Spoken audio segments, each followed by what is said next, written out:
राजस्थान में इस हफ्ते कुछ ऐसी खबरें रहीं जो कि चर्चा में रही थी, जिनको आज हम इस वीडियो में आपको बताएंगे। सबसे पहले बात करेंगे विधानसभा के बजट सत्र की। तो आपको जानकारी दे दें कि विधानसभा का बजट सत्र 31 जनवरी से शुरू होगा और 19 फरवरी को विधानसभा में भजनलाल सरकार अपना बजट पेश करेगी, जिसमें महिलाओं और कर्मचारियों के लिए 6 बड़े ऐलान हो सकते हैं। मुख्यमंत्री भजनलाल शर्मा ने सभी विभाग के अधिकारियों से मीटिंग करने और जनता से मिले सुझावों को गौर करने के बाद इन ऐलानों का फैसला किया है। इसमें डीपीसी प्रमोशन के लिए 2 साल की छूट, आरजीएचएस के अंतर्गत मेडिकल फैसिलिटी का लाभ लेने के लिए महिला पुरुष कार्मिकों को अपने माता पिता अथवा सास ससुर में से किसी एक को चुनने का विकल्प देना शामिल है। इसके अलावा चर्चा में रहे डॉक्टर किरोड़ीलाल मीणा की बात करें तो राजस्थान में इन दिनों काफी वे चर्चा में रहते आए हैं और बीजेपी सरकार में उनकी भूमिका पर भी सवाल खड़े हो रहे हैं। इसी बीच सियासी चर्चा है कि डॉक्टर किरोड़ीलाल भजनलाल सरकार के खिलाफ है।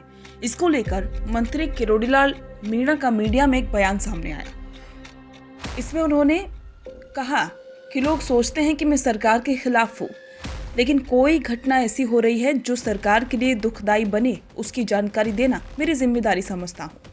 किरोड़ीलाल मीणा के इस बयान के बाद सियासी गलियारों में इसके कई मायने निकाले जा रहे हैं। आपको बता दें कि एसआई भर्ती परीक्षा रद्द करवाने की मांग को लेकर किरोड़ीलाल मीणा लगातार डटे हुए हैं और इसके अलावा भी ऐसे कई मौके आए हैं जब किरोड़ीलाल मीणा ने अपनी ही सरकार पर सवाल खड़े किए हैं। इससे किरोड़ीलाल मीणा की भूमिका पर लगातार सवाल भी उठ रहे हैं। अब बात करें हनुमान बेनीवाल की, तो हनुमान बेनीवाल इन दिनों कांग्रेस पर निशाना साध रहे हैं। अब दिल्ली में बेनीवाल केजरीवाल के साथ हैं। हनुमान बेनीवाल ने कांग्रेस पर निशाना साधते हुए कहा कि दिल्ली में कांग्रेस बीजेपी की गोद में जाकर बैठ गई है, जैसे राजस्थान के उपचुनाव में बैठ गई थी। ईडी और सीबीआई का दुरुपयोग किया जा रहा है। सिर्फ इतना ही नहीं, अरविंद केजरीवाल की तारीफ करते हुए बेनीवाल ने कहा कि अगर दिल्ली में आप सरकार नहीं बनती है तो लोकतंत्र खत्म हो जाएगा। उन्होंने कहा कि लोग अरविंद केजरीवाल की नीतियों से प्रभावित हैं। हम जाट समाज को दिल्ली में आरक्षण दिलाएंगे, पहले भी आपके लिए लड़े थे और आगे भी लड़ेंगे।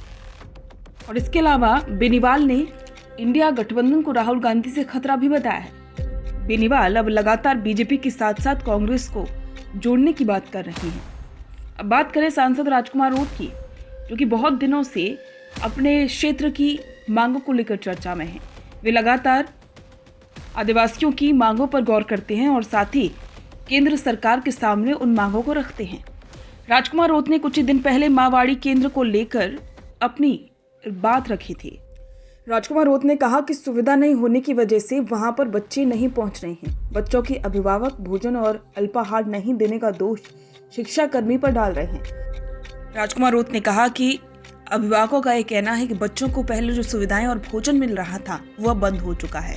शिक्षाकर्मी बच्चों को बुलाने की कोशिश करते हैं, लेकिन सामग्री और सुविधाओं के अभाव में बच्चे केंद्रों में टिक नहीं पाते। इस बीच में ये भी जानकारी है कि अधिकारियों के भ्रष्टाचार और निजी स्वार्थ के कारण प्रक्रियाओं में देरी हो रही है, जिससे आदिवासी बच्चों का भविष्य अंधकार में पहुंच चुका है। उन्होंने ये भी कहा कि मामला केवल आरोप प्रत्यारोप का नहीं है, बल्कि सच्चाई ये है कि टीडी विभाग में भ्रष्टाचार अपनी चरम सीमा पर पहुंच चुका है। आदिवासी बच्चों के साथ हो रहे अन्याय को समाप्त करने के लिए तुरंत कदम उठाने चाहिए। यदि जल्द ही मावाड़ी केंद्रों पर सुविधाओं का वितरण नहीं शुरू हुआ तो हमारी पार्टी बड़े आंदोलन के लिए बाध्य होगी। इसके अलावा राजस्थान में एक और चर्चा में रही और वो रही सचिन पायलट और विजय बैंसला की मुलाकात। इन दोनों को लेकर हरियाणा के फरीदाबाद से सांसद और केंद्रीय मंत्री कृष्णपाल गुर्जर ने कहा कि सचिन पायलट को सीएम नहीं बनाया तो समाज ने चमड़ी उधेड़ी है। वहीं बीजेपी की टिकट पर चुनाव लड़कर हारने वाले किरोड़ी सिंह बैंसला के बेटे विजय सिंह बैंसला ने कहा कि हम सभी पायलट के साथ हैं। बीजेपी की दोनों नेताओं ने पायलट की खुलकर तारीफ की। हालांकि सचिन पायलट ने दोनों नेताओं की बातों पर कोई कमेंट नहीं किया है, लेकिन राजनीतिक गलियारों में इसकी चर्चा जरूर है।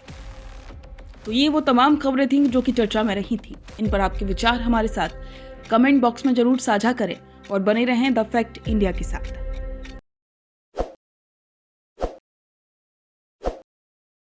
ताज़ा खबरों के लिए विजिट करें द फैक्ट इंडिया की वेबसाइट और डाउनलोड करें द फैक्ट इंडिया ऐप।